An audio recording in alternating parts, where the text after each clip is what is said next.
I have a reputation? Mulder, look, Colton plays by the book and you don't. They feel your methods, your theories are... Spooky?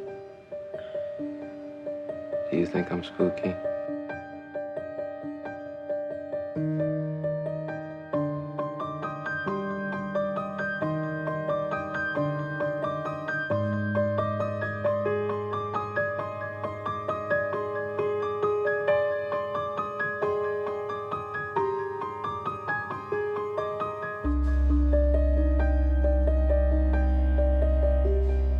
I am so excited to share this video with you guys. I have my spooky fall ambiance over here, my plastic eerie books, Dracula, Frankenstein, and Dr. Jekyll and Mr. Hyde, and some Halloween stories. I even brought in the fall pillows that I have in the living room here for the setup. I have some unconventional or rare or I wouldn't say unheard of, as if nobody knows these books that I'm talking about, but I feel like they're not mentioned as frequently in people's spooky, eerie, scary, frightening books that are supposed to give you a scare. But yeah, I have some books that I am so excited to share with you guys for some unconventional spooky reads. I've been planning this video for like a year. I had them last year and then the time went. It was like almost Thanksgiving by the time I was ready to get back up on my horse of filming YouTube videos, and it didn't happen. So this year, I'm so happy to share this with y'all. Today is a very gloomy, colder day for us here in South Florida. The skies are blacked out with gray clouds. Okay, I had to turn on every single light up in here, and it is extremely windy. We survived Milton, we survived Helene. Thank you so much for everybody who reached out and was saying like, you know, I hope that you're okay and that you and your family are fine. I really appreciate those like very kind messages and thoughts, and just keeping me like, what? Like, yeah, I'm okay. Thank you. Thank you so much for thinking of me and for wishing me well, and you know, for thinking of my safety. But yeah, we're okay. The hurricane really did its damage up in northern Florida, and of course you guys already know about Hurricane Helene and how it ravaged a lot of the states up there, specifically like North Carolina area. So but today I want to talk to you guys about some relatively disturbing, eerie, spooky books that I have on the docket that I feel not many people discuss. So I'm very excited to get started. The first one I have, it's actually not even in my possession. I was like, I thought I had it, but I had it earlier this year for the longest time, like almost 2 months. Nobody's reading it, you know? That's how long I had the book in my possession. I have notes, you know, on my computer and on my phone, so if you guys see me like moving about, it's like just to kind of recenter myself. This book is incredible. 5 stars for me. Some of them I've read, some of them I have not. But this is The Last King of Scotland by Giles Foden. This book is an unconventional spooky read. It's a historical fiction novel that blends fiction and reality. It is so trippy. I'm telling you, it's like it blends fact and fiction in the most crazy way. This has to deal with the Ugandan dictator Idi Amin.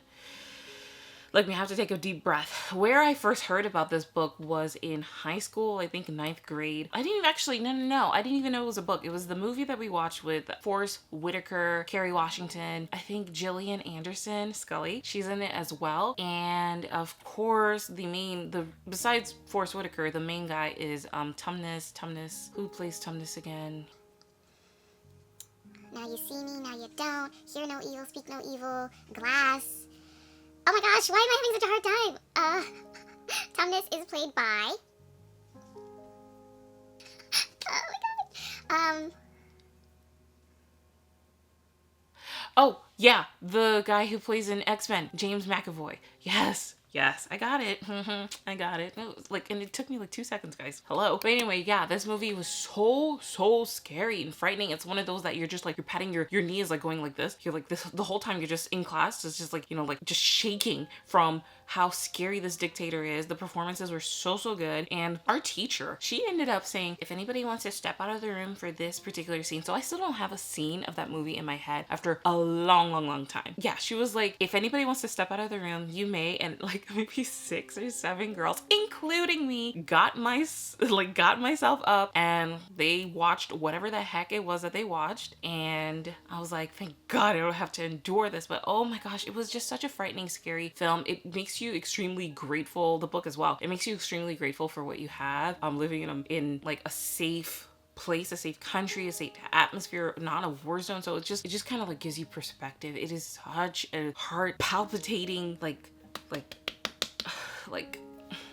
yeah, a heart palpitating, violent, murderous read. It's insane. It just makes your heart beat like the whole time. You're just afraid, in my humble opinion. So I think the scariest thing about this novel is that you're following this guy named Nicholas Garrigan, who's like supposed to be a physician to this terrifying dictator Idi Amin, and he is an outsider. So I feel like that is the thing, that's the crux of it all. It's like, this is what makes it extremely scary. You're on the outside. He's like this Scottish guy come to help people here with tropical type of diseases, things that are quite, you know, they're gross, they're ugly diseases. It's not your like your everyday flu or whatever. It's like malaria and Ebola and things that have to do with animals that don't have a vertebrae, if you know what I mean. Like, can you understand what this is? It's a worm. Yeah, things like that. So there it goes into some graphic, gory details in the book about the people suffering in some of these like medical hospitals. This is taking place in the 1970s, so you can imagine like modern medicine is not what it is today, and I'm sure it's still not very comfortable for the Ugandans in Uganda, of course, today as well. I can imagine, you know, these are impoverished areas, so things are not up to par. I'm sure there have been some advances, but probably not the same as country like the US or the countries like that are in the UK or in Europe or whatever, you know what I mean? So Canada, Australia, New Zealand, all of these places, and places in China, I'm sure. Oh my gosh. So yeah, that's something that is just like extremely disturbing and just kind of makes you feel like you're so grateful to have what you have and that you're not an outsider, right? So Nicholas Garrigan is this young Scottish doctor who becomes Amin's personal physician. He basically gets unwittingly entangled in this dark, violent world of the dictator's rule. Of course, we're gonna have a chilling portrayal of Amin, and I mean chilling, okay? We're looking into things of morality, things like power, and of course the dangers of being an outsider in a brutal authoritarian state. That's the thing that really gets me. So the novel opens up with Nicholas Garrigan, who's a newly qualified doctor from Scotland. He's seeking adventure and meaning in post-colonial Africa. He ends up taking post in like a rural hospital, and after Idi Amin, the dictator, gets into somewhat of a minor car accident, he's summoned to treat him. The beginning of the issues. I really think you guys need to read this one. So good. Of course, what's his name? Idi Amin, he is impressed by Garrigan and how competent he is, so he offers him up the role of it being his physician, and eventually Garrigan is initially reluctant, but because Idi Amin seems so charismatic and jovial and whatnot, larger than life kind of character, as most dictators probably would be, it's like they're putting on a big old persona, a fraud, he accepts the position, which is just the worst thing he could have ever done. Once Garrigan is in Idi Amin's like inner circle, he starts to witness the true horror of this guy's character. So Amin's paranoia, cruelty, and erratic behavior escalate, and Garrigan has a choice of staying or leaving. And staying meaning escaping. Yeah, so it just all comes up to this huge climax of the doctor trying to escape Uganda before Idi Amin loses his power over the country. So you're just following this grave situation here. It kind of reminds me of movies like Blood Diamond, for example. It's just like scary things. It's like this outsider is here in this new land, and you know, there's already this language barrier, there's a skin color difference, there's just all of this stuff that just makes you extremely like short of breath, because you're just holding your breath because it's so scary, and you just don't know what exactly is going to happen. So yeah, I really think that this would be a perfect read for you guys. It's educational in the highest bit because it really kind of like gives you Idi Amin's rule in such an entertaining kind of fashion, because it's fictional, right? But oh my gosh, guys, this is such an epic read. I think the most compelling thing is the pacing. It starts off a little slow, but then tension starts to build up. You're getting a view of the people of the country, and the countryside is just well written, is beautifully explained. I think that the story kind of turns into this really high stake like thriller. And there's like this huge inner conflict with the doctor because he keeps seeing all this tragedy and travesty, and he's like, should I stay? Should I go? Should I escape? Should I, you know, keep up with my responsibilities as a physician to help these people, because it's what he is at the end of the day. So yeah, there's that little moral kind of like battle within Garrigan's self as well. So that is something that is just like, you're just nail biting. I can't explain it. And you know what makes it super spooky is how unpredictable and volatile Idi Amin's character is. Okay, he'll be laughing with you one second, and then in the next, he's making you want to crack your molar because you're just so afraid you can't even move. You know, it's like that kind of feeling. So it's like the psychology of it all. He's like messing with people psychologically in the film. I can't even remember the film all that much. I just know that, you know, these actors were in it. I'm telling you, the book is something that is very fresh in my mind, and it is very, very good. There's this like psychological shadow that's across the entire novel. It doesn't leave you even to the very last like page of the book. You basically feel like you're trapped in a nightmare with no clear path to escape. I don't even want to give it away, but yeah, even the very last page, as I said, is something else. It is like, wow, I better get out of here. I want to close this book and get away from Idi Amin. Now, this next book, oh, guys, I actually have it with me. This one, I cannot stop talking about it. I can't shut up about it. I have two library versions that I'm actually going to be returning since I purchased it myself during the Amazon sale that they had. I think I got this book for like, I don't know, under $10, maybe $6 to $9. Such a steal. You can't beat that. It's so beautiful. I love this cover so much. And I have these other ones here from the library that I will be returning. I don't know if that is that. Yeah, that looks like Mary Jane, Tori, Kirsten Dunst. So there's this version here.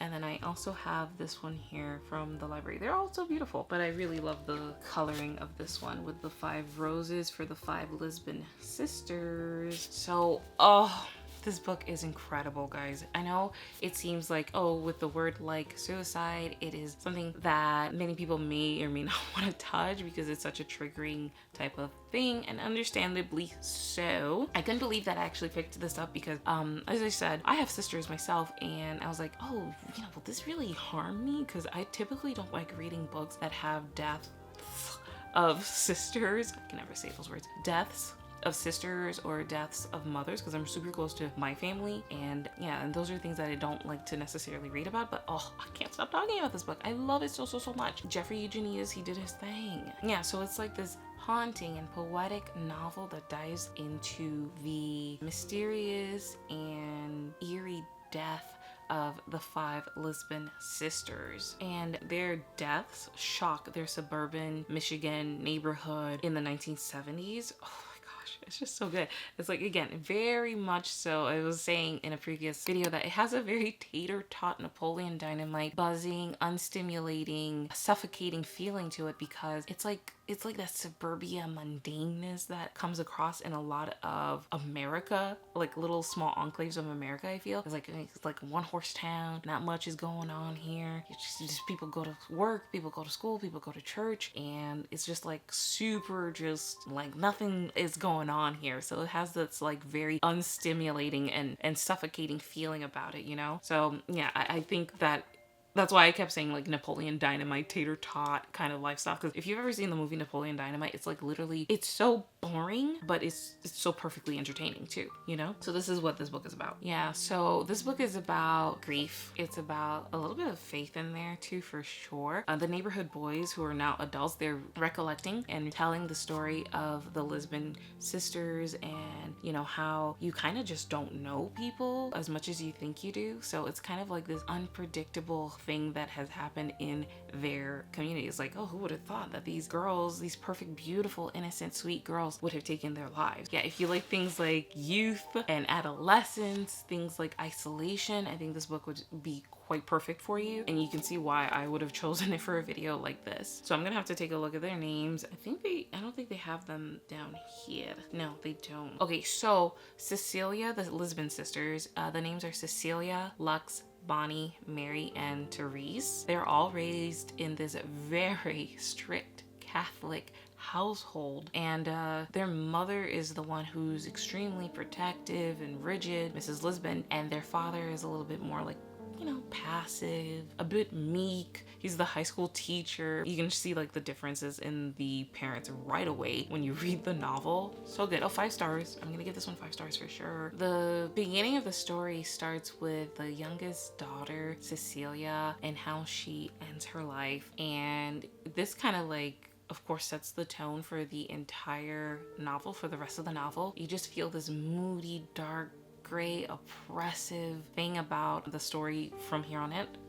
Of course you would, you know. So eventually the mother becomes extremely oppressive. She becomes even more watchful. The boys in the neighborhood are definitely, like, I would say, somewhat infatuated and are curious as to why these girls are so mysterious and so guarded, and they kind of want to know what the heck is the mystery, what's going on in the Lisbon household, you know. And it's pretty dark. It's dark. It's like, it's weighty, it's heavy, you know. I think the most frustrating thing about this particular story is that you don't really get as to why they ended up doing it. All the girls, it was just so like, well, why? Like, you don't get an answer from Eugenides. It's like, tell me why. But I don't know, maybe it was like a catalyst a little bit. It was like, oh, Cecilia, the youngest one, is gone, so eventually that kind of ache and pain unraveled into all the other sisters going one by one. It was horrible. It was horrible. Yet, because of how Jeffrey Eugenides wrote everything, it is lyrical. It is so beautiful. I don't know, you can just tell, like, the mood is low. It's low, y'all. And because the boys in the neighborhood are sharing this story, it's like the collective memory is a little bit, it's shaky. Some people remember it a little bit differently than others, so it's kind of interesting and kind of cool to see like the different perspectives as to how it all went down. I would say it's a little bit suspenseful because when I first read it, because I didn't read the blurb or anything like that, I didn't know that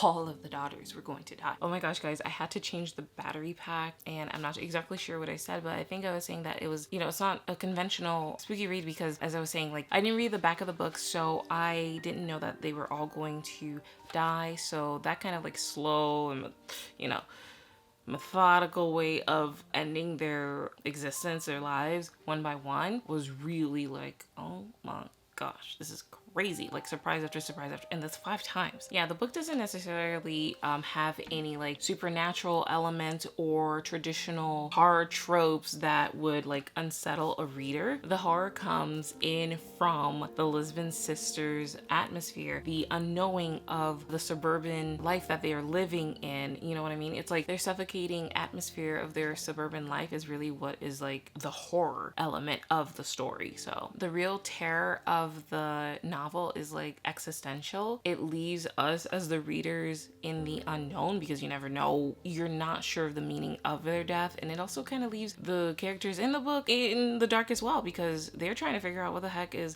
going on with these like enigmatic sisters. Like, why exactly are they offing themselves off like that, you know? The girls are like ghosts. The sisters are like ghosts, present throughout the story but just a little out of reach.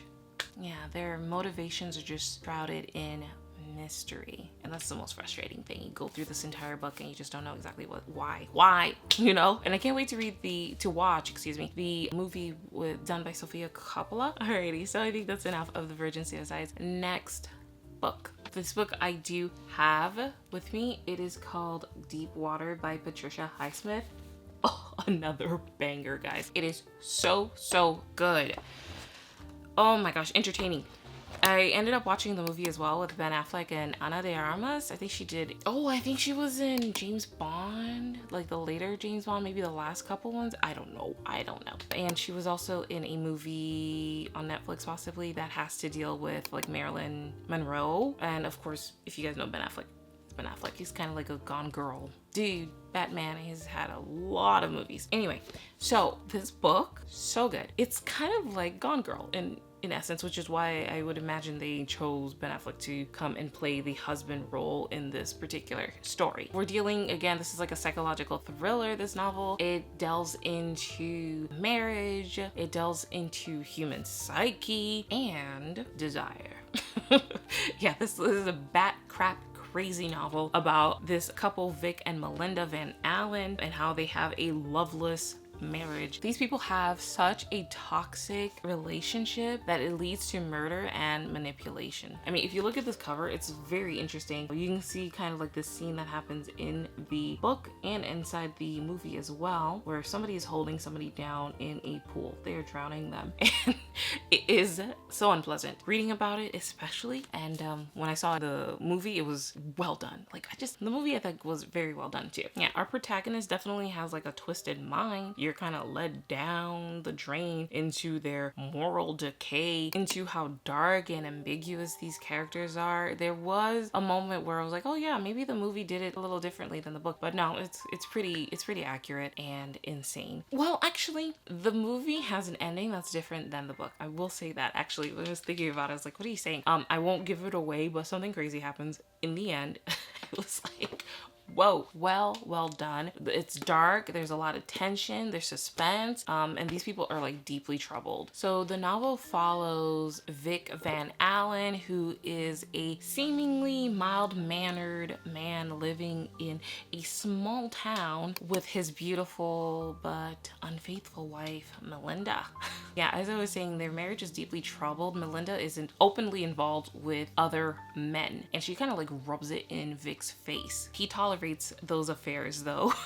I'm just laughing because it's like, who does that? Like, this is crazy. This is just crazy.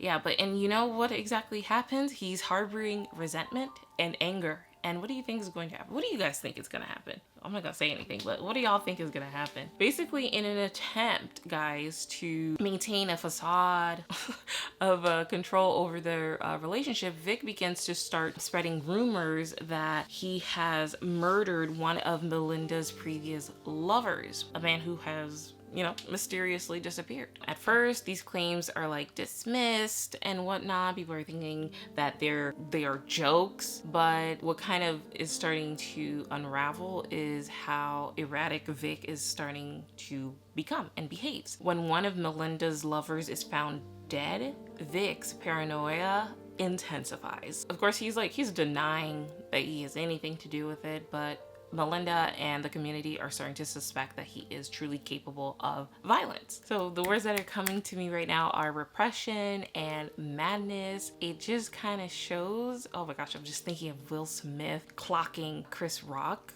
because of, I'm not gonna say because of, as if I know anything, but it just, that's the feeling, that's an opinion, you know, of, you know, a marriage kind of gone wrong a little bit, humble opinion. But yeah, in essence, you know, Vic, he is like pushed to his emotional limits, and it shows how a person can succumb to horrific acts. It's like the way that, you know, Patricia Highsmith wrote everything. It's like you can see that there are these like dark impulses that are lurking beneath the surface. I'm thinking of the surface because of the pool in this cover, but it's like, yeah, these dark impulses that kind of lurk beneath the surface of a seemingly calm, placid life. This is definitely a character-driven narrative. It's dark, psychologically chilling and thrilling, and the lines are a little bit blurred between villain and victim, if that makes sense. It's like, is Vic really a villain? You know, so they say, or is he a victim because if he's being pushed by his wife to possibly maybe commit these heinous acts? We don't know. You need to read it. I highly recommend. There's this whole scene in the book where Melinda invites one of her kind of like lovers over, and Vic has been working on raising snails in a sense. They're not really for consumption, and he just has that like, you know, mossy, cold, wet, earthy kind of like creepy thing about him. It's like, why do you like to do such an activity like that? Like, if my husband was doing something like that wouldn't happen. Actually, that just would not happen. Like, you have a shed in the back and you're just raising slimy little snails. Like, how eerie and dark can you get, you know? But anyway, Melinda, she invites one of her lover boys. Come here, lover boy. Oh, sorry, this is the way my brain works. Okay, she invites one of her lover boys over, and she's like, I'm starving. You know, she does not have an accent or anything like that, but I'm just trying to make her more grand and regal as possible. And the guy, she talks about her husband's snails, and the guy's like, oh, I could go for some of that. And Vic is like, no, they're not for consumption. Like, you need to wait at least 2 to 3 days of starving them. This is the kind of like dialogue and the kind of like story that Patricia Highsmith is writing. So he's like, yo, you need to wait a few days before you you can even have them. There's a whole protocol of eating escargot, you know what I mean? So it's like, ugh, like conversations like that. And she's so, like, she just does not care about her husband. Like, who does that? Those are his pets, basically, right? Those are his pets. And she wants to eat them with her lover boy in front of her husband. It's like, things like that. The audacity.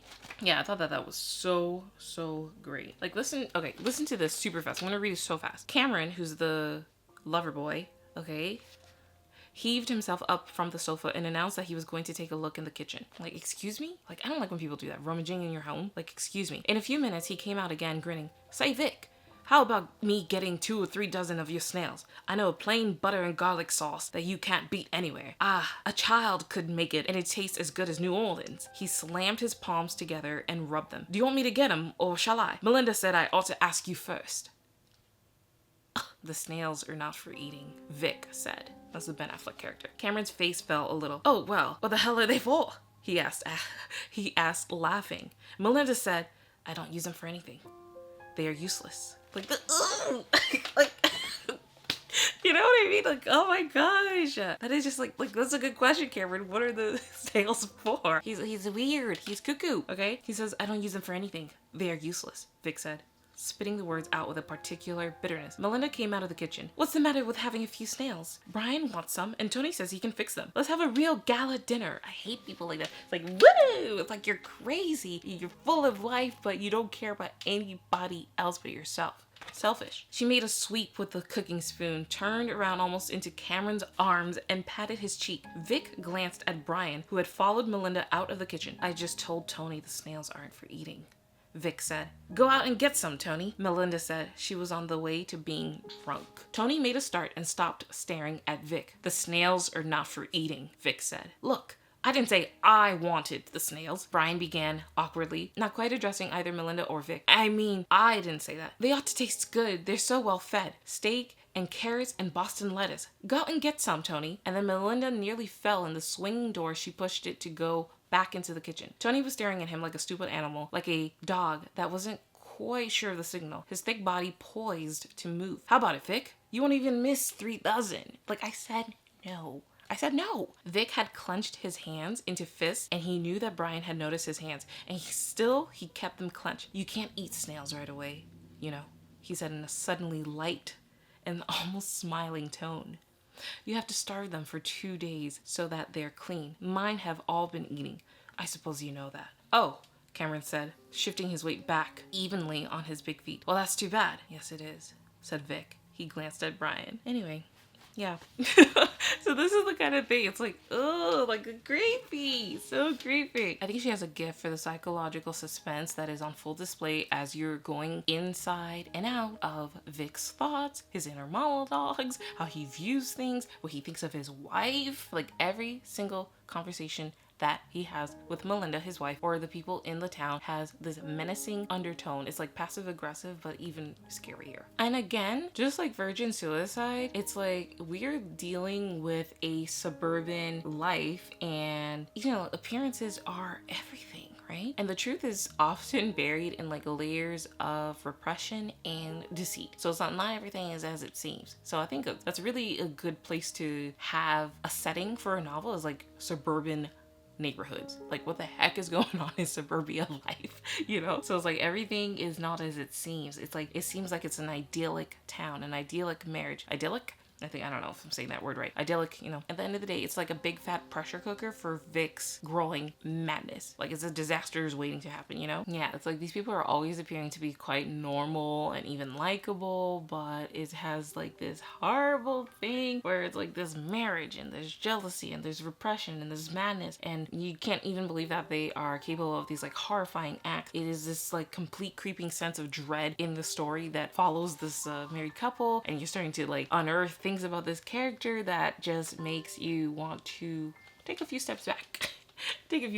You know? Yeah, but the movie is definitely rated R, okay? Just so you guys know, with Ben Affleck and Ana de Armas, he has this like brooding intensity, Vic, aka Ben Affleck's character, and then Ana de Armas, Melinda, she has a very like seductive, not irritating, but it's like manipulating, that's the word I'm looking for, manipulating demeanor about her. Everything is like, she does not care. She does not care about her family or her husband or even her daughter. I forgot to mention to you guys that they have a kid in all of this madness. Tension is the big word for this. Tension is the big word for this. Next book, I've heard nothing but good things about Bret Easton Ellis's book, American Psycho. I did start reading it, and off the bat, you can tell that this guy we're dealing with is a narcissistic, egotistical psychopath, basically. He's a psycho.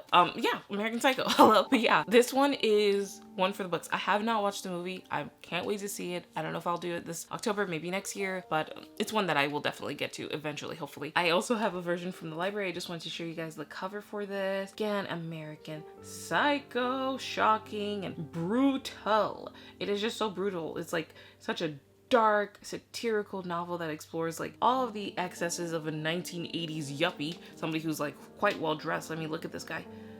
Yeah, yuppie. Look at him.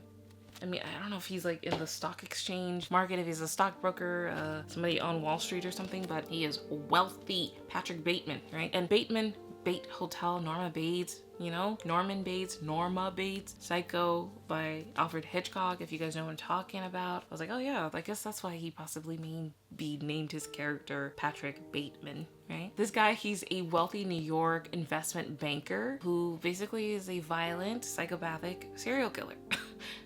That's the essence of this story. And as I said, the first page of the book just immediately grabs you. So the novel follows this extremely wealthy, handsome, successful investment banker named Patrick Bateman who's living in Manhattan.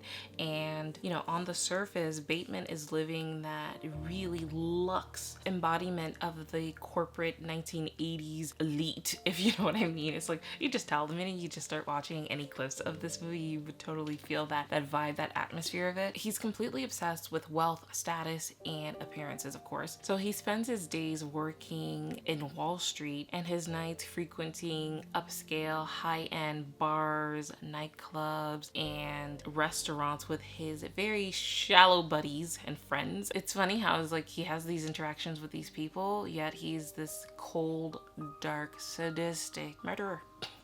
I don't know why I'm laughing at every single thing. I think this is just such a fun kind of genre. It's like it's such a difference, like a jarring difference. Like this guy is like supposed to be clean cut, wearing a suit and tie, and then on the other hand, he's like Dexter. You know what I mean? Like, what's going on? Like, what is happening? So the novel is like filled with like these mundane conversations. They're quite empty, vacuous conversations. You know, designer brands and upscale restaurants and vacuous, dumb people, vapid people. But eventually, we are slowly introduced to his violent tendencies and violent impulses. He does off people in often very graphic and violent ways. Yeah, and it's just, you know, what is so interesting is like how do you people not clock this guy for a psychopath? It just kind of shows how engaged and not unaware per se, but like how fixated you are on wealth and just appearances and your crazy lifestyle, you know what I mean? So it's like, how do you guys not see that something's a little bit off about this guy?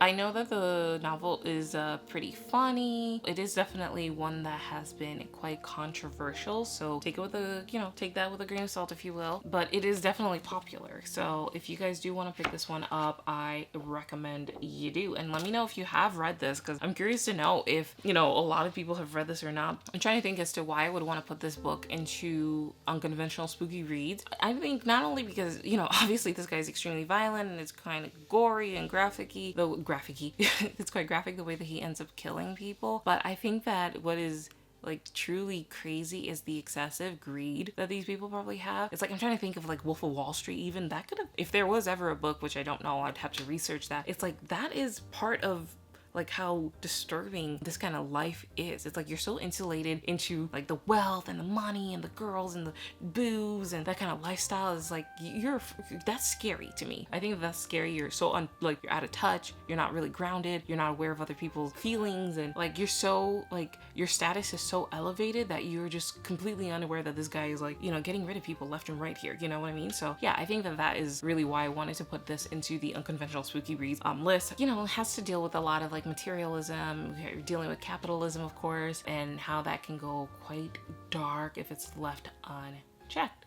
Yeah, I would say it's very shocking, thought-provoking, disturbing. I found this video on YouTube that has Patrick Bateman, aka Christian Bale, narrating the book. I think it's like AI audiobook, so that's really kind of cool and interesting. So maybe you guys might want to check that out. I think that this is very, very interesting because it has like the same tone of Patrick Bateman's voice as he's reading this particular book. So take a look into it and let me know what you guys think about that. I wouldn't think a lot of people would add, oh no, I don't have it here. Let me quickly get it. Yeah, I don't know where that book is.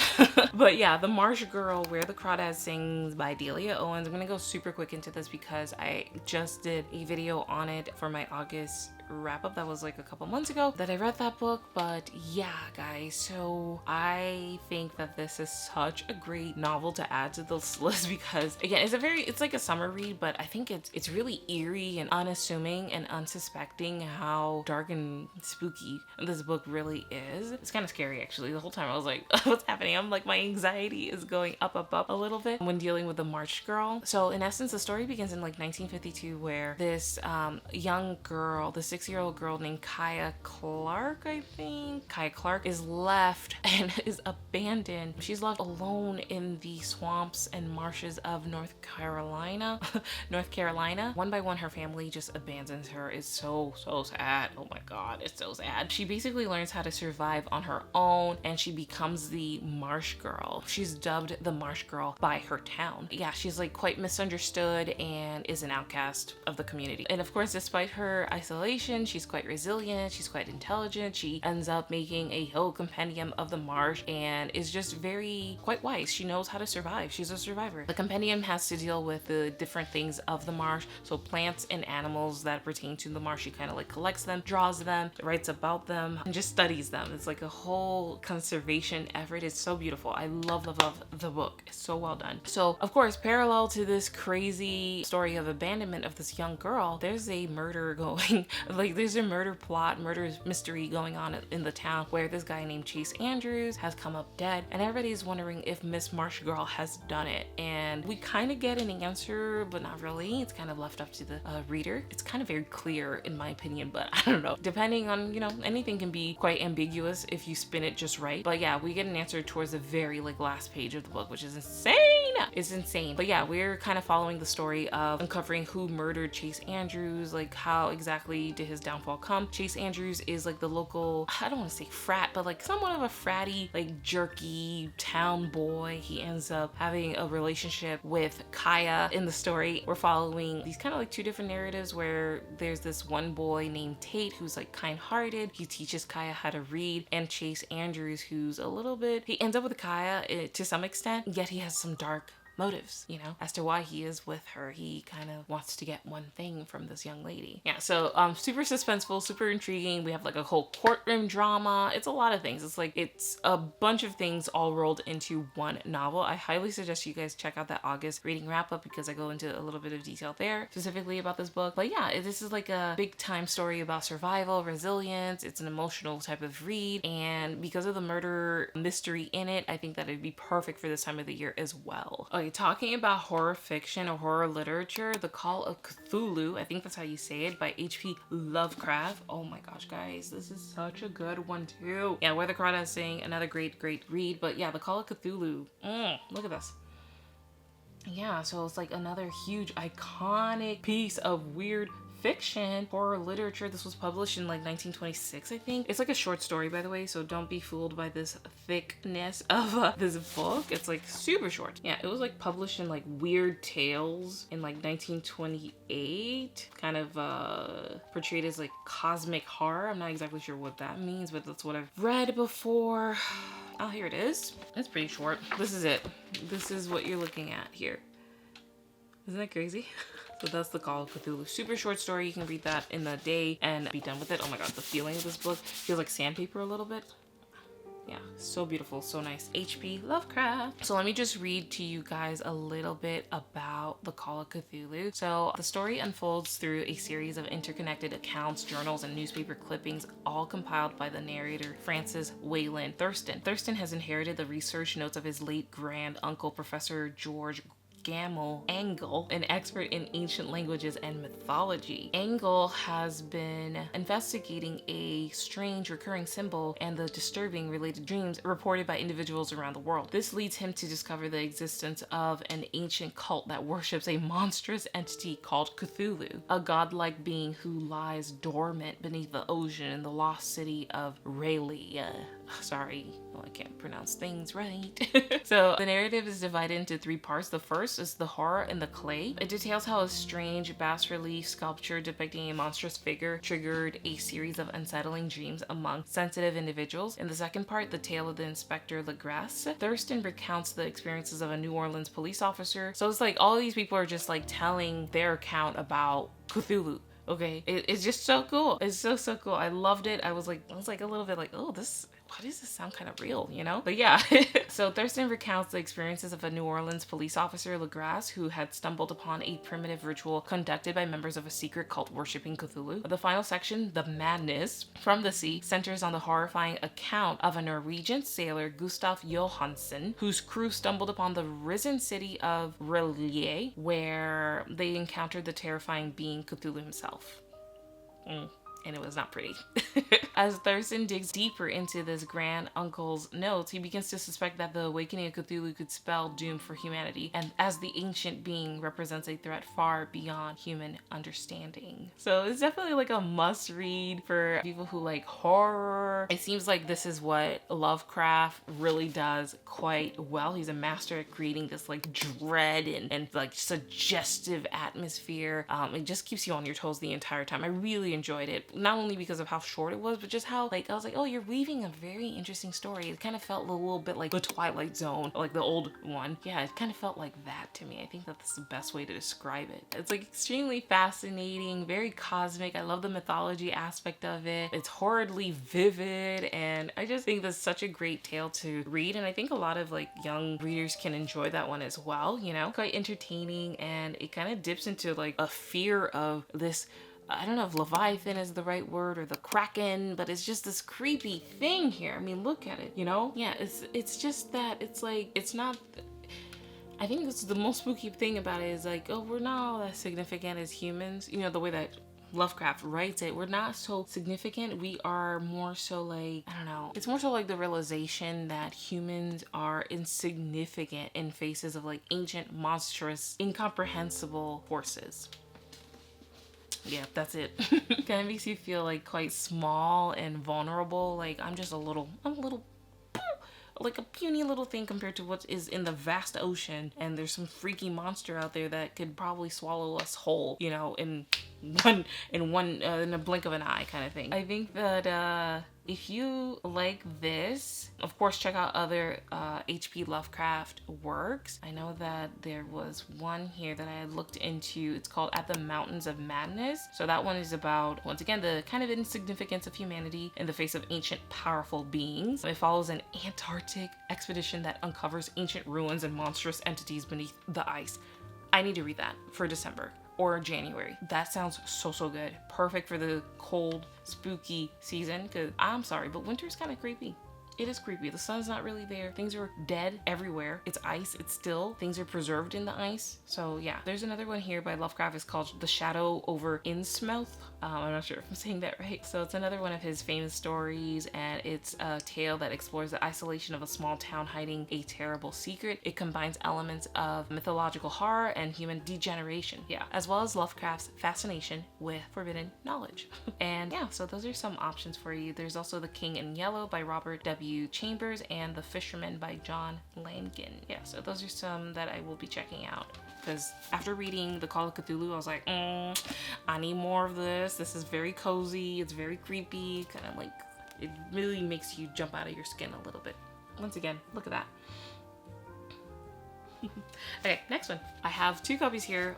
A horrendously beaten up one by, you know, the library, The Beach by Alex Garland. And of course, I had to get a gorgeous version for myself. Isn't this just such a stunner? Oh my gosh, I love it. So The Beach by Alex Garland, guy. This one is published in 1996. We're talking about paradise, y'all. We're talking about utopia. Like, why am I? Utopia, paradise, the dark side of human nature. Yeah. So good. You guys, this is set in the gorgeous backdrop of Thailand. Love it. And you guys can see like the different little things here on it. But yeah, we're like in the stunning landscape of Thailand. We're following this guy named Richard, who's like this young backpacker. I'm searching for the ultimate escape. You know what I mean? However, poor Richard, aka Leonardo DiCaprio. Oh, it's starting to rain. It's starting to rain. Leonardo DiCaprio's character, he quickly finds out that it's not paradise that he's walking into. It's quite nightmarish. It's about obsession, about danger, and the quest for belonging. So basically, like, he's backpacking in Bangkok, Thailand, and he learns about this like hidden away island that is like kind of untouched by commercial tourism, and it's just like hidden away. It's supposed to be somewhat of a paradise, right? A hidden utopia. So like these people who are in this paradise, they have, it's like a whole group of like idealistic individuals who have established a commune based on the principles of like self-sufficiency and freedom. It's gonna go so bad, y'all. It's gonna go so bad. It's so dark. So of course he's intrigued by it, and he, you know, kind of breaks into this community, and it's all downhill from here. He does not find very friendly. He does not have a friendly welcome. It kind of reminds me of those communities that are not touched by like us, by other civilizations by so long. I forget if it was who these people were. Let me look them up real quick. Oh, I think I remember. The Sentinels, I think. The Sentinelese, yeah. So that's what it kind of reminds me of a little bit. It's like, you're not gonna get a very nice welcome, you know, in a situation like this. Yeah, so everything just starts to unravel in this so-called paradise. We're dealing with, again, just like a lot of unsettling events. So there's once again, darker aspect of human nature. You know what feels quite menacing about this story is that, yes, we are in this beautiful place, Thailand, but it's just so like, it's lawless, right? So that's another thing that's like, oh my gosh, like nobody's gonna come. You can't dial 911 to come and help you if you are in danger, if you are hurt, or if people are, you know, coming after you. So there's that like kind of eerie vibe about it as well. Richard kind of gets into so much trouble. It's like he's like over his head. It's like he's in over his head. I think this is the term. That's the way to say it. Like, you're trying to explore this pristine environment, and you're trying to, you know, like get out of your monotony of your everyday life, but you just kind of come to like, maybe everyday life isn't too bad. I always say this kind of crazy thing whenever I find myself watching true crime or not detective, but like, you know, spooky documentaries and things of that nature. It's like, oh my gosh, how about we just enjoy 7 p.m. at home, watching something on the Fire Stick or on Hulu or Netflix or on YouTube or whatever with our families, nice and cozy, safe from law and disorder and crime and scary people and the potential of death, the fear, the sweating of the armpits. Like, how about we just enjoy our mundane lives, everybody? Yeah, you know what I mean? It's like, let's turn on our cozy atmospheric mood lighting, our lamps, turn on our twinkle lights, turn on the television, have a delicious meal. You can order takeout and just chill with the crime. So this is the kind of thing that reminds me of like, oh, you kind of put yourself in this position because you were so adventurous. You wanted to go out there to this cool utopia, this fantasy mirage island, this paradise in the middle of, you know, the Bangkok James Bond Islands, okay? And what you found was horror, terror, a nightmare, something that you want to just immediately take back. So it's like, oh, I always kind of wish people would just stop. There's a certain term that you say in French or in Creole, but I'm trying to think of it how I would say it in English, but it's like, just leave it alone. Like, leave yourself, like enjoy the little things. Like, stop trying to chase the biggest highs. You know what I mean? Like, stop. You just bothered yourself so much that you ended up like in a situation that you didn't want to be in. The spookiest thing about it is the descent of madness into moral decay. It all started very well. It's like, you know, hippies and happiness and everything's all good. And then at the end of the day, it's like you guys are all descending into crazy madness. It's not dealing with like monsters or supernatural things. It's about human nature. Like, your lovely beach community just starts to crumble. No, thank you. Don't sign me up for something like that, okay? So 2 of the books that I think can kind of match a book like this, of course, I'm thinking of Lord of the Flies by William Golding, one of my favorites. You must read it, and that's a perfect spooky eerie read as well. And Into the Wild by John Krakauer. That one is based on a true story of Christopher McCandless. So it's a nonfiction book which examines the allure of adventure and the quest for meaning in the wilderness. It offers a thought-provoking perspective on idealism and the consequences of seeking freedom outside of societal norms. I'm not saying you can't be like a remote, off-the-grid, adventurous person, but it does come at a cost sometimes. And you know what? I'm quite comfortable where I am with the luxuries of electricity and, you know, neighbors and the municipal things that we get, like, you know, water and electricity and 911 being able to show up at your door. So that's just me.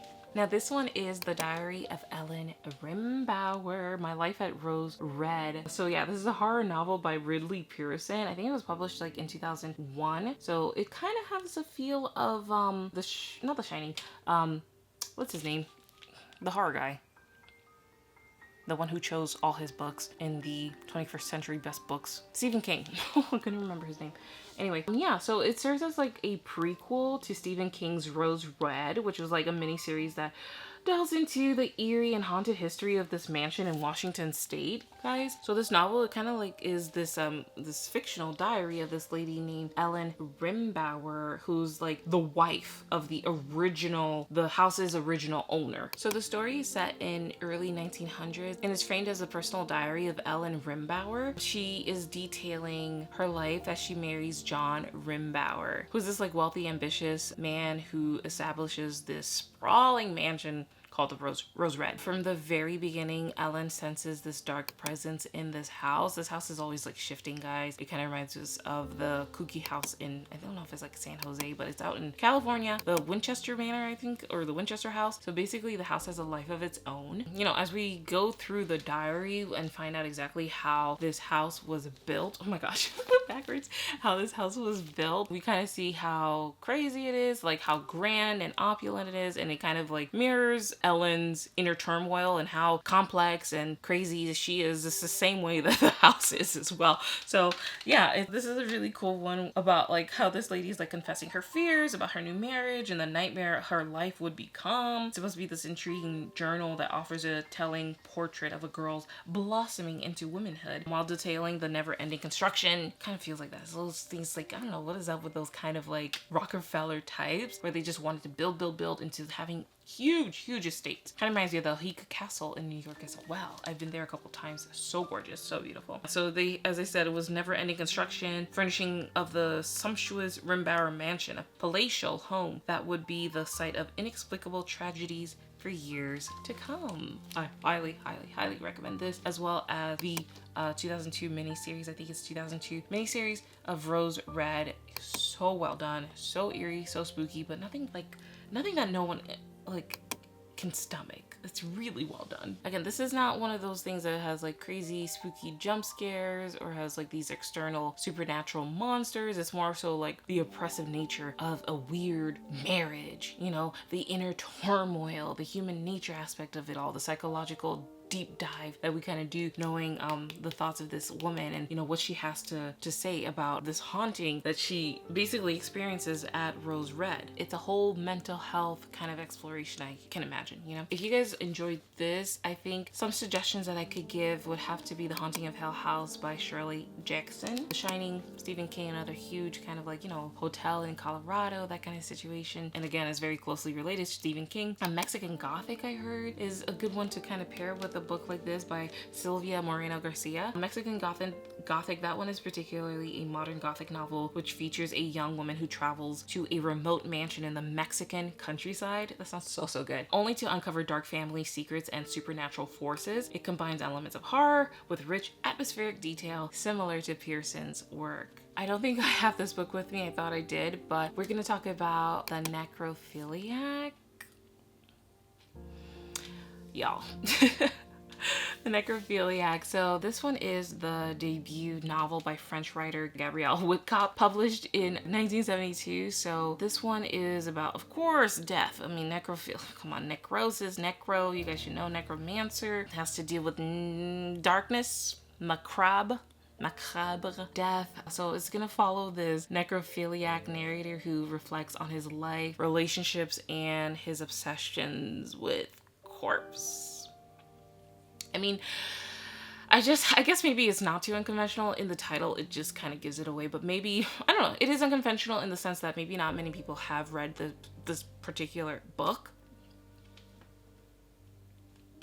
So the story centers on this man who finds beauty and solace in death, leading him to a life intertwined with the deceased.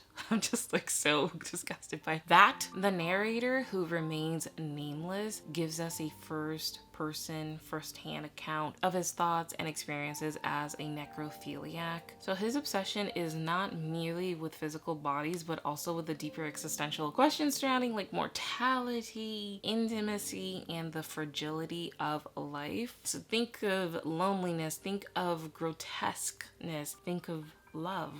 This poor guy is like doing something that society does not allow. Society would like frown on. Society would be like, boo, like what the hell are you doing? This is so weird. This is so odd. It is not normal. This is just something that is not done. So he's not only, you know, exploring these these physical bodies, but he's also like thinking of things in an intimate way, how these people died, and you know why he is the way he is. So just like lately I'm disturbed, I'm creeped out. This is just something that I don't know, not a lot of people like. I never hear booktubers talk about like that kind of like creepy horror, that kind of like very like taboo type of reading, you know what I mean? That kind of like those kind of novels, like I never hear about that. I was like, oh yeah, this has to be like quite striking and taboo. I'm like, oh my gosh, I don't even like, should we even continue talking about it? But yeah, Necrophiliac, I'm like, oh, such an unconventional read, I would think, because it's not only this weird creepy fetish, but it's also like, you know, this romantic, big fat air quotes, this romantic thing of love, death, and existence. Yeah, it's like, oh, this guy's trying to find connection because he has all of these creepy desires and things like that. So I'm like, like how spooky can that get, you know? I totally understand if nobody would want to read something like this because of this like intimate, introspective tone. This guy's like really exploring death in all different ways, and it may not be for everybody. I haven't even read it, by the way. I have not read it. I just did a little bit of research on it, so I have no idea what this book has for me. And on top of that, this guy is unnamed. It's like, great, now you're even more of a freak because you don't even have a freaking name. Quite grotesque, quite unconventional, quite weird. Okay, I'm looking it up. If you guys enjoyed this particular work, there's The Bell Jar by Sylvia Plath. It doesn't delve into necrophilia, but it just kind of like shares some of the similar introspective tones that this book holds. American Psycho feels like it's because of the like controversial tone that it has, for sure. Yeah, dark views, you know. This one is probably closest to this book. It's called The Vegetarian by Han Kang. So this novel tells the story of a woman who decides to stop eating meat, leading to profound and disturbing consequences for her family. It delves into different themes of desire, social rejection, and the body, echoing some of the existential concerns found in Woodcock's work. And last one here by Phuong Tran is The Orchid House. So this one kind of captures the same emotional depth and introspection that the Necrophiliac presents, albeit through a different subject matter. Okay, and then my very last read for you guys, my last recommendation, is one that I never ever hear talked about. It is Rosemary's Baby. So this is like a 1967 horror novel by Ira Levin. Again, paranoia, betrayal, dark side of ambition, that kind of thing. So we're following Rosemary Woodhouse, a young woman who moves into a gothic apartment building in New York City with her husband. His name is Guy. She becomes increasingly suspicious of her neighbors and the strange events surrounding her pregnancy. It's like blurred lines kind of thing, you know? But yeah, so excited to have this one. I was able to pick it up as well in an Amazon sale. It's about like 230 pages, really great. So this can probably be read in one day. So Rosemary's Baby. For some reason, this kind of reminds me of like the Stepford Wives, you know, and The Yellow Wallpaper, which I think is another eerie kind of look into women's lives. So it's like the blurred lines of reality. Rosemary is like kind of going into this descent again, once again, of madness, blurring the line of reality and what is real. She's not too sure of herself. It's like a big fat gradual erosion of her psyche. Yeah, so a big issue is the fragility of like trust between her neighbors, of course, and her husband especially. She's just unsure of what the heck is going on, and it feels that she's all alone in this particular situation, which is why I would have brought up the yellow wallpaper. And of course, she's kind of being manipulated. I ended up watching the Zoe Saldana miniseries one with Jason Isaac, I think, the guy who plays Malfoy's father in Harry Potter. It was really good. And then also Patrick, I don't know, he's the guy in Suits. I can't remember all these people's names. I think it was pretty well done, you know, kind of showing how poor Zoe Saldana is like psychologically deteriorating and how she almost like can't trust her husband. And then you have these neighbors here who are kind of intruding and really focused on her baby. It was just like so disturbing and so dark, very graphic, very eerie, very spooky. I know it's not for the faint of heart. It's not for people who have a soft stomach. A weak stomach. It was like, you know, it's quite tense and it's quite gripping and a bit nauseating a bit. There is this book by Shirley Jackson, I think again. We Have Always Lived in a Castle. Of course, I mentioned Haunting of Hill House, which is a great miniseries on Netflix. I think you guys would really enjoy that if you're looking for a good spooky watch. But We Have Always Lived in a Castle is about these two sisters who are living in isolation after a family tragedy. So it kind of gives you that feeling of like, oh, do these people have like agency over their own lives? It kind of like mirrors Rosemary's like alienation and how, you know, these girls are just living in this place. It just kind of feels like it would be in the same vein as being isolated, being alienated. It builds that fear, that tension that Rosemary's experiencing. So yeah, I'm very, very excited about this one. I haven't read this one either. This is of Rosemary Woodhouse and her struggling actor husband, Guy. They're thrilled to move into the Bramford, a sought-after Manhattan apartment building prized for its Victorian details and gargoyled facade. Yet, as they learn of a darker side to the building's history, they become acquainted with their overly attentive neighbors, the Castevets. Unspoken tensions enter into the young couple's relationship. Matters improve when Guy lands a major role and Rosemary at last becomes pregnant. But as her pregnancy takes frightening turns, Rosemary begins to question if her neighbor's heightened interest is strictly innocent or if their motivations and those of Guy himself portend terrifying consequences for her and her unborn child. Is Rosemary going mad or going sane?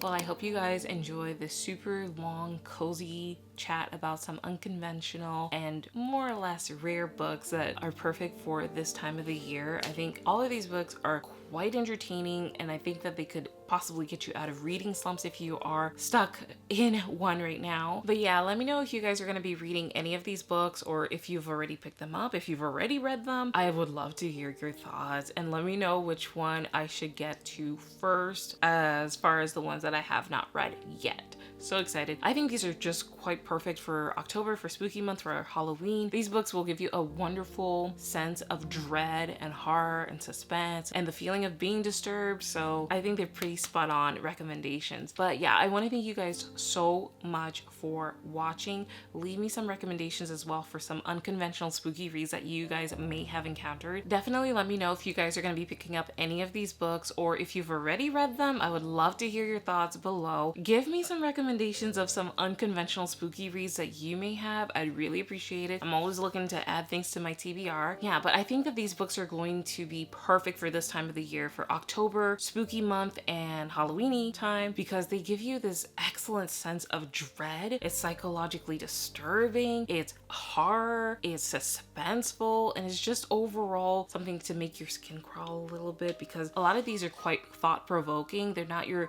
conventional things where people are like, supernatural or monsters, or the terror comes from the humans, the human nature, the relationships, the dwindling down of somebody's psyche. So yeah, I think that they're pretty spot on unconventional spooky recs for you guys. Thank you so much again for watching. Make sure you guys like, subscribe, and hit the notification bell as well so you don't miss one of my spooky uploads that are coming up. I'm so excited to share them with you guys. I have some things planned still. October is still rolling, so we have a few more days and a few more videos coming your way. So excited. Yeah, thanks again for watching, and I will catch you guys in my next video. Bye.